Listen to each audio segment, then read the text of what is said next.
Hello everybody. It is 11 o'clock on Tuesday and we are going to be doing a drive for dollars today. If you are on and watching live, feel free to say hello. If you are watching the replay, go ahead and comment replay. This is going to be a very short live and I want to keep it short because I want to keep it to the point of what drive for dollars is. So once you're on, if you can say hello so that I can see that I'm able to see the comments, that would be very, very helpful. So please, please, please, if you can comment. There's a delay with Facebook. I want to make sure I can see it in case you guys are asking questions. So let me give it a sec. There we go. Thank you, Aries. Okay, great. Awesome. So a few tips. Hey, Vonda. Thanks. Okay, so a few tips when you're driving for dollars is you need to know the area. And what I love about driving for dollars is that I can really look around and get to know the area. And then I know what the typical houses should look like the up-to-date built houses, and then what they shouldn't look like. And those are the parts that I go after. Those are the homes I look for, okay? So what classifies as something that I'm going to put down as a possible lead? You are looking for vacant homes, neglected homes, and neglection means like the roof is falling apart, the yards aren't being taken care of. You could just tell that it's not as up to date as the other homes. It could bring down the property value for other homes, that kind of thing. And so you want to look for that. You want to look for boarded up windows, papers on the windows, just anything that looks like the owner may be in distress. So I am going to show you what a typical home, I am in Cape Coral, and I'm going to show you what a typical home looks like, and then literally across the street what another home looks like. And we are going to drive for about 10 minutes in this neighborhood, and I will show you signs. So you really just want to look for neglection and vacancy. Those are my two biggest things. I have my mini assistant right here. He is going to help out as well. Now, what tool do I use? I use PropStream to drive for dollars, but because I'm on my phone using it for the live, I can't do the same thing, so I will do it once I'm done. But I use PropStream. They have an option to drive for dollars, and it will automatically pull up owner's info and everything. If you want a free trial, let me know, and I'll get you the link. But what I recommend is driving for dollars and looking for homes. And this is, you don't need to get, what's beautiful about drive for dollars are the leads are a little more valid leads, I would say. They are better. I do about 100 homes and then I'll go home and I can close anywhere from 4 to 6 deals, versus when I do a list where I pull from an online source, out of 300 I may do 4 to 6 deals. So this is these are really quality leads because you're able to view the home and be able to look at the issues. If neighbors are out, you can actually get up and go talk to them. I will not do that on this live for seller privacy. I will just come back. But you can actually get out and talk to them or talk to the neighbors and get to know what's going on with the home. So we are going to do a Florida version. I did St. Louis a few months ago. So you see different types of homes. So I'm going to flip my camera and just home. And so it's beautiful. It's up to date. It's on a canal, very up to date. These are what the typical homes in my area are. Okay. Thank you, Aries. Yeah. If this is helping any of you guys, and feel free to start putting your questions in. This is the typical home. Okay. Typical Cape Coral home. I know the homes in the area. I live in this area. These are $500,000 up homes. So it is very crucial you know what the typical up-to-date home looks like. I'm going to repeat that because then you turn around and this is a home that is not as up-to-date as you can see. There's not really much of landscaping. It's very out of date. I can tell that the windows are 20 to 30 years old alone, which wouldn't be an issue except for now, with the type of homes in the area, you want up to date, you want stronger windows because of hurricanes. It's just kind of not as up to date. Isn't it a horrible home? Actually, this is one of the better ones on the street of what I'll show you. But it could just use some love, especially nowadays with everything looking like this. you want to go. So let's keep driving for a little bit, and I'm going to show you this home. This is another home on the street that, again, isn't horrible, okay? It is not horrible, but it could use some pressure washing. There's holes in the screens. I personally have tried to reach out to this. They are not ready to sell, but it's just another home where it's not horrible, but it's not amazing. It could use a paint job. Just the outside looks like they need some love. But then you go to the next home and it's stunning. And you could see why, as a neighbor, you may want to push out and reach out. So let's just drive for a little bit, and I'm going to show you more of what I look for. Now, in this area, are you guys able to hear me? Comment if you're able to hear me. Are they able to hear me? Are you able to hear me? I hate the delay because I don't know if you guys... Okay, great. Thank you, Victoria. So in this area, homes like this is very common where they're boarded up. We have a lot of snowbirds. So because this is a neighborhood I'm very familiar with, I even know which homes are snowbirds. This home, though, has been vacant for like a year and a half, almost 2 years. I have reached out multiple times. I have driven by multiple times, and I never see anybody here. So, but it is starting to show somewhere just because no one is here to even look and take care of it. They do keep up with the lawn. That is really nice. But because I know this area so well, that is something I look for. So let's continue to drive. But as you see, a lot of the homes in the neighborhood they're really up to date. They're really kept up. I mean, like I said, believe it or not, these are $500,000 up homes, especially if you are on the canal. Now they're reaching upwards to $750,000. Like my home has appreciated $200,000, almost $300,000 since I moved in. So you want to kind of keep a look on this area and see the up to date. So now to give you kind of a guess, another different example here. This home was built this year. Look how up to date. This is the new norm for Cape Coral. Okay, this is what everyone is starting to, even the fix and flippers are coming in and upping. This is a brand new home built from the ground up. Now this home, they are doing a lot of updates, I have noticed, but this home has definitely been on my list for a while. Just it's older windows, blinds are missing, just needs a paint job. Nothing horrible though. I haven't seen anything that is really just like, oh my gosh, this is a fix and flip. Okay, so we're gonna keep driving and I will give you guys more of a general idea.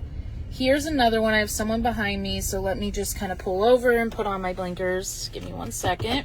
I'm going to back up. Okay. So this is another home that I would just write down on my list. It's just very, as you can see, I don't know how well you guys can see on here, but it's just the paint job is really bad. There's some shutters aren't on. The grass is really long. Now, this neighborhood does not have an HOA, because if it did, I can guarantee this house would not pass. So you want to look for things like that. Let's continue to drive. But then again, the next home, beautiful. Just stunning homes. Let's keep driving and see what we find. Now, I can tell you in this neighborhood, there are not a lot of really messed up homes. So we won't have too much, but I just want to give you examples of what I look for. Now, feel free while I'm driving around to drop anything into the comments. If you live in Florida and you see a bunch of shutters, especially during hurricane season, I would not stress over that. I would not reach out to them unless it looks vacant, okay? People keep their shutters up all through hurricane season, especially the ones they have to screw in. So it's a little different on that case, as far as people are not going to always take them down until end of hurricane season. So you have to kind of just use your best judgment if you think it's up for that reason, or if it's up because they are just not wanting to take them up and down. I do look for land lots, but here a lot of them are claimed because we have what's called burrowing owls, so they are protected endangered species. I will actually show you because we're going to drive past one. These are little burrowing owls. You see him by the post. I can't zoom in on my phone, I don't think. So, we have these endangered species, so they have these little like poles everywhere. But yes, I do look for land lots. They are starting to sell. The crosses. Yeah, quite a bit. Now this is a perfect fix and flip home. Again, this is another owner I literally talk to all the time because I walk by their house. And so this is perfect as a fix and flip. Their windows are boarded up. They do not have central air yet, which is insane in Florida. They're missing a ton of their windows. They have plastic and fiberglass in some parts. They have long grass. They have, if you look over there, you can see their garage is kind of falling apart. A lot of the times, this house has a lot of junk in the front, like a lot. So this has been on my list for a while of people that I've contacted. They don't want to sell, but they know I'm interested, and they always say, when I'm ready to sell, I'll reach out to you. I was like, well, I'm going to still reach out. The biggest thing is you want to follow up. Your money making is in the following up. So make sure you follow up as much as possible. I follow up even if they tell me no every month. My assistant will go through and follow up anyway and just let them know that we are here for when they are interested. Okay, so let's keep going. Anyone could be interested. They may have like a emotional attachment to the home. They may just not want to sell because in Florida, this is the most appreciated area is Cape Coral in all of South Florida. We have appreciated over 30% in the last year alone. And so this is a perfect home right here. They are just very much not wanting to sell. It's a multitude of reasons. So this one actually, I can't get out. I don't want to get out while I'm on screen in case the seller comes out. This, you see, there's a yellow note. They have violations. So it's probably because of their grass, but they have a violation notice letting them know this is a perfect. Here's what I found. Oops, sorry, Siri's going off. This is a perfect area, a home that I am going to come back and put on my list of things that are kind of falling apart. They're not keeping up with it, anything there. Aries, it does not matter price when you're wholesaling. All it is an extra zero. So I love that it does not matter that it's 1.5 million. There's a buyer for every home. And these are perfect homes. So now what I'm driving for is I'm looking for fix and flips. So I know that this area has appreciated so much that a fix and flip would be 100% worth it to go in and do. So like this one, I want to show you a little bit here. I don't know if you can see it, but they literally have moss and fungi and stuff growing on the screens on their windows, algae, all of that, because we have so much humidity here. They still have a Christmas wreath holder up at the top. The windows are kind of falling apart. I would still write this down. Okay? Bren, it's really important when you choose the right area. It does not matter price range, only matters for that area what type of the price range is for where you're working. That is vastly different in the areas. So you want to more look at what is the best for your area. Anything under the FHA limit in your area is your best bet. Okay, let's keep on going. Let's see. I wouldn't necessarily say they just like to over landscape their property. Let's keep driving. I'll do a few more minutes. Now, driving for dollars is literally my favorite source. I work from a computer 24/7. I am doing fix and flip locally because it is my first flip. I would like to see it done and be able to have my own finishing touches on the property. So, I see this house every day. So it's really important for me to be able to see it, but everything else I do virtually. This is another perfect example. I have walked by this home every day. This home there's broken windows all around the back. It's boarded up. There's ratted curtains. It's falling apart. Their garage door doesn't even close all the way, which would make me feel not super safe. So this is just another option of where you can see that there's a struggle. But I can tell you right now, a lot of these people don't want to move because the price of rent is astronomical and they would rather live in their fall apart house than be stuck on the street, which I understand. So this is what I call the bowling ball house. They literally decorate it with bowling balls.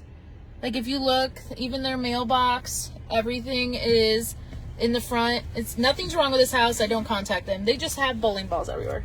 It's weird as hell, but you know, to each their own, to each their own. Let's see.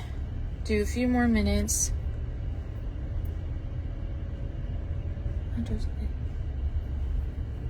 Let's see. We are going to turn and go this way. I want to go back because I saw another home right around here.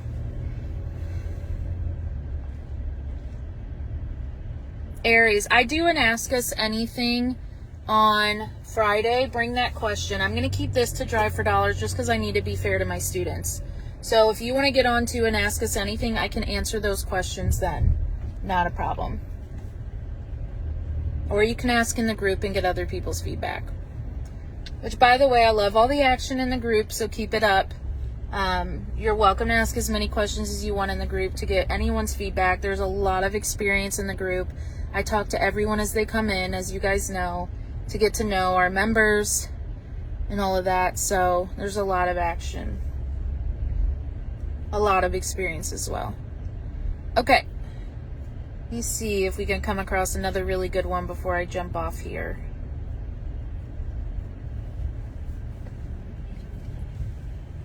It's crazy for me to see how much we spend for homes here, because like this home in St. Louis, these homes in St. Louis where I'm from and I grew up would go for like 200 to 300,000 max, even now with the appreciation. Okay, so this is a vacant property. I can tell just by looking at it. They have really high grass. There's no dressings on the windows. It needs a good pressure wash, maybe even a nice little paint job. I would recommend that. Now, this is what I mean. You see this one with the shutters? These people actually live here. They just keep their shutters up year-round. They're like vampires. Like, just shutters everywhere. But they actually live here. The rest of the property looks totally fine, so I'm not going to reach out to them. Let's do one more really good home to give you a general idea. Let's see. Underweight. Now again, I use PropStream. That way I can pull up all the owner's information right then and there. I can mark all the homes. So if I'm driving in a busier neighborhood and I can't necessarily stop, I can mark it. It all goes into a list. It's easy for me to pull and skip trace. I love it. If you want the trial, please comment. I'll make sure I get it to you. You get 7 free days. Ooh, that doesn't look good. Their house.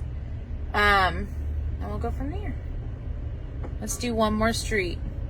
So my goal every time I go out for Drive for Dollars, like I said, is to get 100 leads. So if I'm out for an hour, great, and picked a really good neighborhood, but I also need to check that, which I do before I go out. I always check neighborhoods. My usual is anywhere from 3 to 4 hours. I just fill up the tank, which is a lot of fun with gas prices now. And I just drive around and I just pick up homes that seem like they just need some love. I'm not, like this one I would pick up, I'm not picky. It just has shutters. There needs a little bit of a paint job. This isn't on the worst end of things. But I just pick them up. It can't hurt to reach out. You just never know. They could be in the beginning stages of distress. I don't second guess it. You never understand what people are going through. And so I just write down any and all properties that look like they're starting to even show neglect. My favorite are the ones that really are falling apart, and the best part is you see them. So you kind of have a mental note, and if you pull it up, like a Google Earth version of it, you will know right away, oh, I remember seeing that, it's falling apart, all of that. All right, so I hope, I'm not seeing any more in this neighborhood. We're going back onto the street that we started. But if you have any questions, you are welcome to put them in the chat. I hope this at least gave you a general idea, some really good tips to help you guys out and kind of figure out where the struggle is and that what to look for. But your biggest thing is to get to know what a normal home in the area looks like, what people kind of expect when they're moving into that area, and then what is the home that you're looking for, which is not along those standards. Yeah, no, I don't add the info into PropStream. It does it all for me once I favorite it.